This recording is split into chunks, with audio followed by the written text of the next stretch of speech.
Hello दोस्तों। आज के वीडियो में बात करने वाले हैं इंडिया जीके से संबंधित कुछ क्वेश्चंस के बारे में। तो सबसे पहला क्वेश्चन आपके सामने कि भारत में गरीबी रेखा का विचार पहली बार किसने किया था।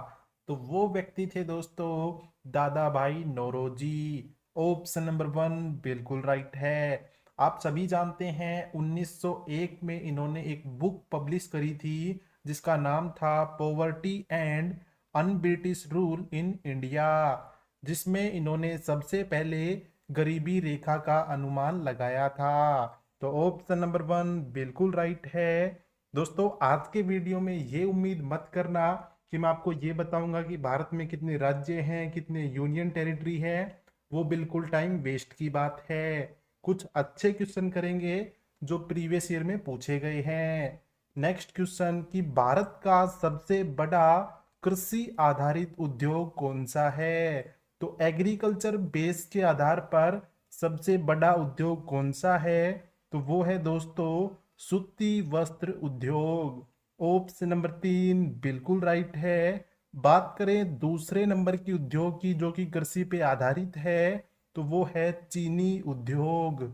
2011 की जनगणना के अनुसार कौन सी जनजाति भारत के सबसे बड़े आदिवासी समूहों में से एक है। तो सबसे बड़ी जनजाति है दोस्तों भील जनजाति। ऑप्शन नंबर चार बिल्कुल राइट है। आपको बता दूं दोस्तों भारत की टोटल अनुसूचित जो जनजाति थी ना, उसमें से 38% तो यही है।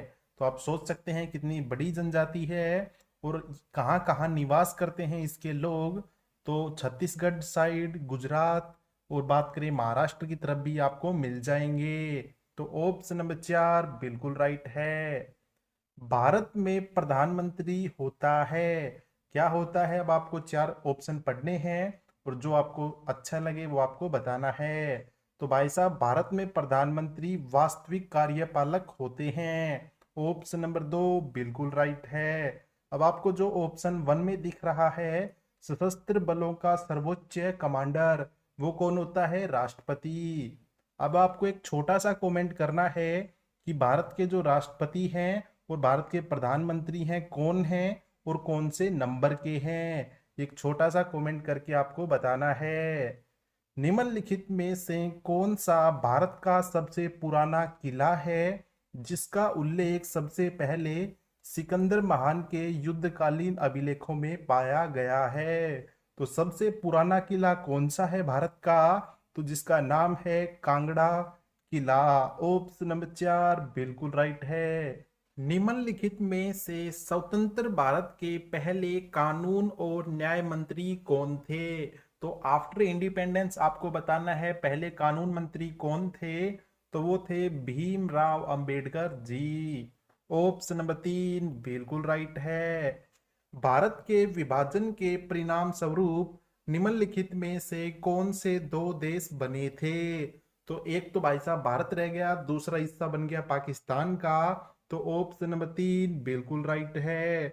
अब आपसे यहां से क्वेश्चन ये भी पूछा जा सकता है कि भारत और पाकिस्तान दोनों को कौन सी रेखा काटती है या अलग करती है। तो वो रेखा है रेड क्लिफ लाइन। भारत के सुप्रीम न्यायालय में सेवारत न्यायाधीशों की सेवानिवृत्ति की आयु क्या है। यानी जो सुप्रीम कोर्ट के जज होते हैं उनकी रिटायरमेंट की एज क्या होती है। तो वो होती है दोस्तों 65 साल। ऑप्शन नंबर वन बिल्कुल राइट है। निम्नलिखित में से कौन भारत के पहले क्रिकेट टीम के कप्तान थे, यानी सबसे पहले कप्तान कौन थे भारतीय टीम के। तो वो थे सी के नायडू। ऑप्शन नंबर दो बिल्कुल राइट है। आज के टाइम पे तो दोस्तों अलग अलग कप्तान हैं। टी20 में सूर्य कुमार, टेस्ट मैच में बुमराह या रोहित शर्मा संभालते हैं। तो अलग अलग कप्तान हैं। नेक्स्ट की बात करें, भारत में 1991 के आर्थिक सुधारों के समय वित्त मंत्री कौन थे, यानी फाइनेंस मिनिस्टर कौन थे। जैसे कि आज निर्मला सीतारमन है, तो 1991 में कौन था जबकि बहुत बड़ी समस्या आई थी भारत में। तो उस समय थे वित्त मंत्री Manmohan Singh. Option number B बिल्कुल राइट है। और उस समय प्रधानमंत्री कौन थे, तो वो थे पीवी नरसिम्हा राव जी। भारत की आकस्मिकता निधि का संचालन किसके द्वारा किया जाता है? तो जो कॉन्टीजेंसी फंड होता है उसको ऑपरेट कौन करता है? तो वो करते हैं भारत के राष्ट्रपति। ऑप्शन नंबर 2 बिल्कुल राइट है। निम्नलिखित में से कौन सा भारत में स्थापित प्रथम राष्ट्रीय उद्यान है? यानी भारत का पहला नेशनल पार्क कौन सा है? तो उसका नाम है जिम कॉर्बेट नेशनल पार्क, जो कि कहाँ पे है? उत्तराखंड राज्य में। और एक आपको क्वेश्चन बताऊं दोस्तों, जो अभी हाल ही में हरियाणा सीईटी में पूछा गया कि भारत में टोटल कितने नेशनल पार्क हैं? तो 106 दोस्तों नेशनल पार्क हैं भारत में, ये भी आपको ध्यान रख लेना है। निम्नलिखित में से कौन आधुनिक ओलंपिक में पहला या पहली भारतीय प्रतिनिधि थे? तो सबसे पहले भाग किसने लिया था ओलंपिक में भारत की तरफ से? तो उनका नाम था नॉर्मन प्रीचर्ड। ऑप्शन नंबर 3 बिल्कुल राइट है। दोस्तों यह एक एंग्लो इंडियन थे जिन्होंने सबसे पहले भाग लिया और 2 सिल्वर मेडल भी जीत के लाए थे एथलेटिक्स में। निम्नलिखित में से कौन सा ऑप्शन भारतीय संविधान की प्रकृति का सही वर्णन करता है? तो जो इंडियन कॉन्स्टिट्यूशन है उसकी जो नेचर है दोस्तों, न तो कठोर है और न ही लचीला है, यानी समय समय पे इस पे संशोधन भी किया जा सकता है केस के या वैल्यू के हिसाब से।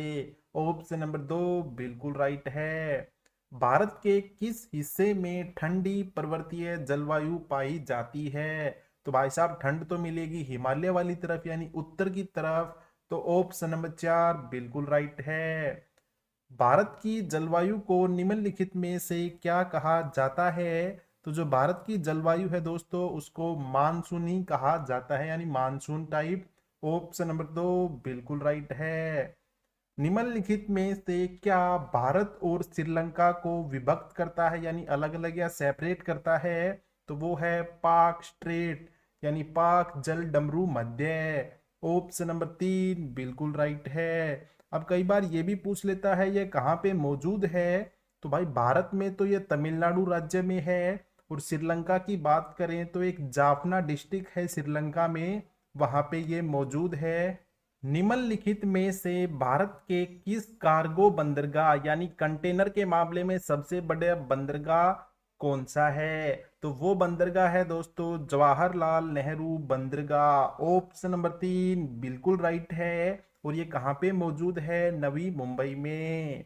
नेक्स्ट क्वेश्चन, विश्व का एकमात्र ऐसा देश जहां पे बाघ और शेर दोनों पाए जाते हैं? तो एकमात्र ऐसा देश है वो है भारत। ऑप्शन नंबर 3 बिल्कुल राइट है। कहीं पे आपको बाघ मिलेगा, कहीं पे मिलेगा शेर, लेकिन देश है हमारा भारत जहां मिलेंगे दोनों शमशेर।